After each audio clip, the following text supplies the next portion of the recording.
चंद्रपूर जिल्ह्यातील ताडोबा अंधारी व्याघ्र प्रकल्पातील नर बछडा वाघ T91 यशस्वीरित्या जेरबंद. मोहर्ली वनपरिक्षेत्र येथे मानवी वस्तीच्या परिसरात वारंवार होता वावर. चंद्रपूर जिल्ह्यातील ताडोबा अंधारी व्याघ्र प्रकल्पांतर्गत मोहर्ली वनपरिक्षेत्र बफर येथे मानवी वस्तीच्या परिसरात वारंवार शिरकाव करत मानवी जीवितास धोका निर्माण करणारा नर बछडा वाघ T91 वन विभागाच्या पथकाने यशस्वीरित्या जेरबंद केले आहे. जेरबंद केलेल्या वाघास सध्या transit treatment centre TTC Chandrapur येथे हलविण्यात आले आहे.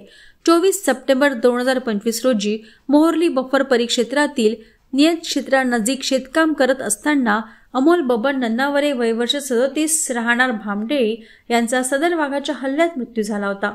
20 ऑक्टोबर 2025 रोजी आदेश जारी झाल्यानंतर मानव वन्यजीव संघर्ष टाळण्यासाठी आणि आणखी मनुष्यहानी होऊ नये म्हणून या वाघाला जेरबंद करून transit treatment centre TTC Chandrapur येथे हलविण्याचे निर्देश दिले होते. त्याची अंमलबजावणी झाली आहे.